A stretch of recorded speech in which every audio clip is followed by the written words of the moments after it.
Hello and welcome to my review of The Ashes of Eden, a 1996 Star Trek novel from man, myth, legend and author William Shatner.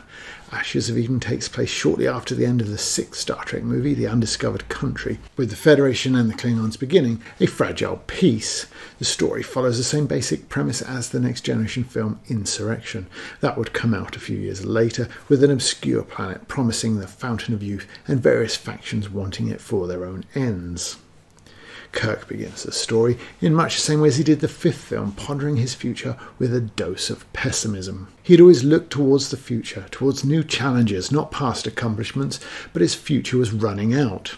After a brief spell on the holodeck tells us who the novel's antagonist is going to be, Kirk attends a Starfleet reception in which said antagonist is announced as the new head of Starfleet. And even in this very early going, it's clear that the action scenes are not going to be the novel's strong point. Instinctively, Kirk charged Drake, forcing him down to cover as well. A heartbeat later, the heavens of Tycho 4 were ripped open by twin lances of blue fire. Kirk felt the ground shake as the eerie harmonics of phased energy tore apart the atoms of everything in his beam. Nothing says blood-pulsing action quite like really long sentences with too many prepositions in them. Instinctively, Kirk charged Drake, forcing him down. A heartbeat later, twin lances of fire ripped the heavens open. The ground shook, phased energy tore everything apart. Meanwhile, Chekhov and Uhura are undercover on the fringes of the Klingon Empire trying to halt illegal arms shipments. They meet Jade, a Starfleet agent, who hears of a secret weapon and then betrays them and leaves them to die. Here Shatner indulges in a pet peeve of mine, a little bit of lying, or at least obfuscation, as Chekhov is gunned down. The chapter ends with, "A grime-covered wall of dark-range platform was the last thing he saw." Of course, he survives, but this is far from unreliable narrator territory. It's a case of authorial lying. I'm not a fan. It's best left to lower lights and lesser franchises. It also raises the question of why, if you're gunning down somebody with a stun blast to then put them in a supposedly lethal situation, you didn't just kill them in the first place. Kirk meets Taylani, a half-Klingon, half-Romulan from a remote and unknown world bordering both empires that was home to an experiment between them. Kirk immediately falls in love despite the painful memories of falling in love with all those bedpost notches in the series and, of course, Carol Marcus, mother to his son. Kirk, still moping about getting old, heads to his old family home in Iowa. There he finds Taylani, who attempts to persuade him to come with her to her planet, Chal. Chal is a peaceful utopia where nobody gets old that is under threat from anarchists. These same anarchists apparently attack them in the farmhouse in Iowa, but Kirk and Taylani make their escape. He is, however, now convinced that he needs to help them. Sulu rescues Chekhov and Uhura, and though the two men have a difficult relationship, they all agree that they need to race back to Earth to inform the highest figures in Starfleet about Jade's betrayal and the Klingons' mysterious superweapon. Taylani's people have bought an old Starfleet junker to serve as Kirk's flagship, which turns out to be the old Enterprise, still battle damaged from the events in Star Trek VI and stripped of much of its Starfleet technology. However, Kirk is lucky to know a Scotsman good with such things, and she's soon up and running and heading for Chal.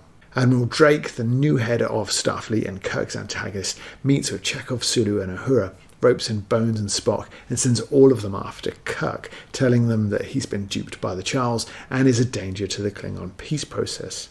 This is quite ridiculous behaviour from him, as it's blatantly obvious where their true loyalties will lie, and that's with Kirk and nowhere else. Kirk arrives on Chal 190 pages into this 306-page book. This is far too long, but he's having a good time with Taylani when the activists set off bombs.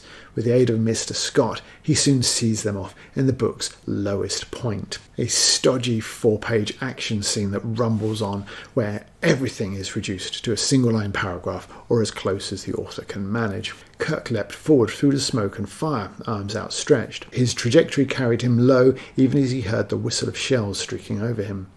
He hit on his shoulder, flipped over, was firing his disruptor even as he came to his feet. 3 anarchists dropped in the orange glow of the disruptor beam. Kirk ran on. His breath came easy. His shoulder felt no different after his fall and tumble.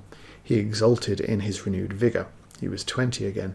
More explosions shattered the jungle night. An enormous fireball flared overhead as a munitions crate erupted. Flickering red light played across the compound. He ran on. Kirk saw dark figures rushing about in confusion, the anarchists taken completely by surprise. Kirk saw his soldiers, the Charl, efficiently picking off each anarchist with disruptor stuns. There are 4 pages of this. That every line is a new paragraph thing absolutely does not work for action. If, as an author, you wish to use syntactic or grammatical deviation to your advantage here, I suggest piling those sentences in, removing as many line breaks as possible. But this is kind of irredeemable anyway. This string of sentences beginning his, he, is something I'd offer suggestions to in a Year 7 class, but really so much of this is utterly devoid of life and impact, it's probably worth binning it and starting again. Back to the story, and Kirk captures one of the anarchists who says something cryptic. Kirk resolves to visit the Charl power station, which the captive suggests is an archive. Spock and co soon arrive, followed by Drake with an escort of Klingon mercenaries. Spock says this is illogical, given that he is the head of Starfleet. When Drake orders Sulu and co to fire on the Enterprise, they refuse and then relieve him of his command, saying he's overstepped his authority. They announce an inquiry, but Drake effectively counters with, "Say no more about it and we'll say no more about it," which is the end of that. Kirk beams into the Charl archives and discovers that the population wasn't in fact benefiting from a natural condition of the planet for their longevity, but were instead bred for it, supplementing their advantages by harvesting organs from humans. Drake then beams in, wanting that technology for himself. He intends to utilise the process, offering longevity to his contacts in exchange for boosting his own power base. Naturally, Kirk destroys the archive.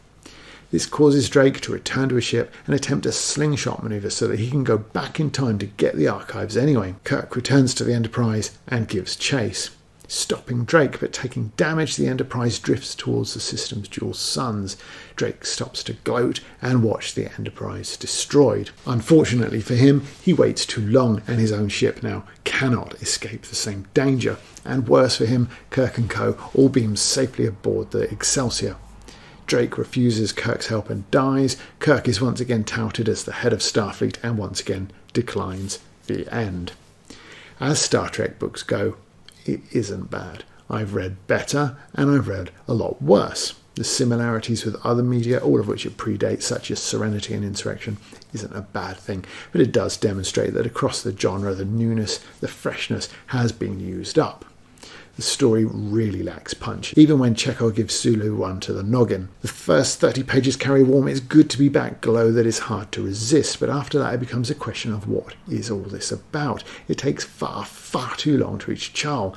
The battle with the anarchists is a damp squib, and the final twist, that Taylani staged the attack on the farm in Iowa in order to secure Kirk's help, is lost among the other revolution, that humans were harvested for the Charl project, or that Jade, the super spy absent for 250 pages of the book, is Drake's daughter. Further, the idea that the book promotes that the Charles' life of peace, ease and comfort is somehow responsible for their considerable technology and honed physiques is at odds with the idea found elsewhere, especially in the era of Robert Heinlein, though he wasn't the first or last to promote the idea that people need something to work and strive for. They need something to do, somewhere to go in order to develop and grow. Though it wasn't Heinlein that said, who wanted to live in a perfect world. It seemed too many of them in his voyages, perfection meant that there were no more challenges. That was Captain James T. Kirk in the novel Ashes of Eden by William Shatner.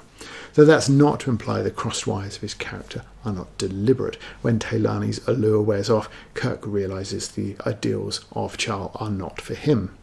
The Charl archive contains an array of weaponry and instructions on how to use them, but why would anyone bother when they face no danger or threat until their own society splits apart?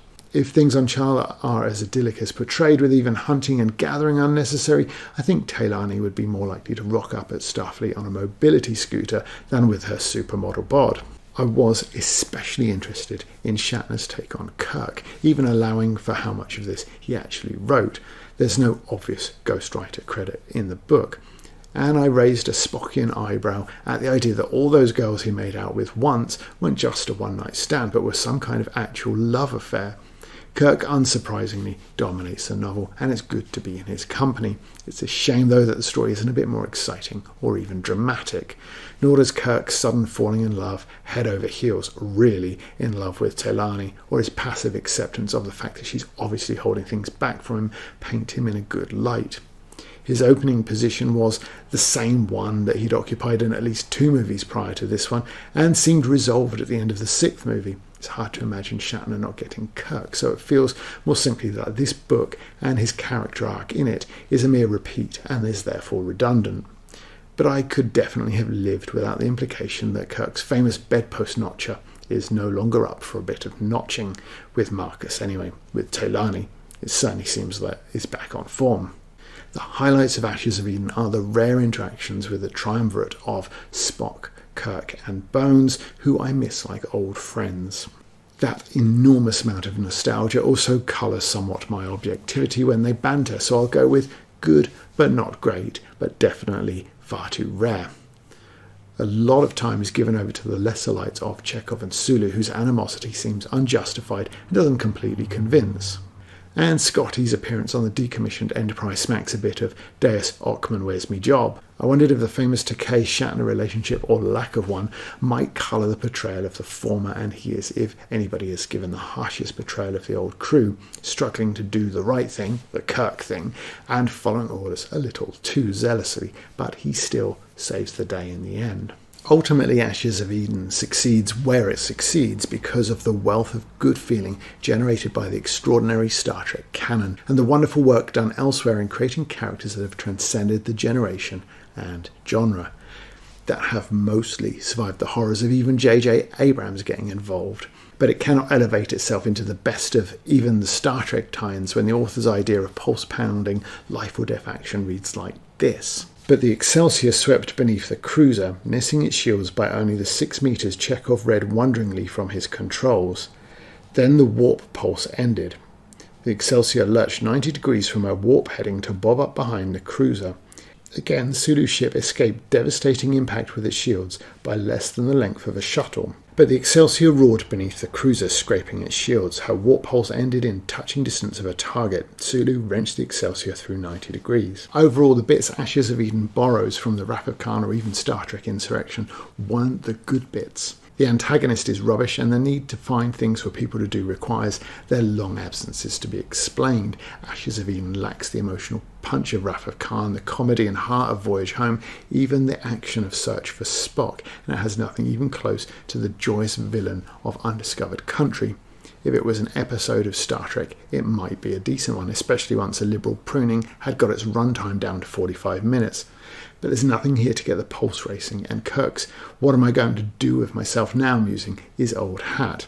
That said, I truly hope there isn't a time when I don't enjoy reading or seeing Spock, Bones and Kirk together. "Who the hell are you?" Kirk asked. "What a fitting choice of words," the woman said. "I'm Ariadne Drake, and that's where you're headed." Everything about this is wrong. It's that pronoun bit again. Look how many sentence subjects this pronoun is from the thing it's referring to. But Kirk is taken by surprise in this scene, so he could say, "What the hell?" A fitting choice of words, because that's exactly where you're going. Thanks for watching. Like and subscribe for more. You can buy my books on Amazon.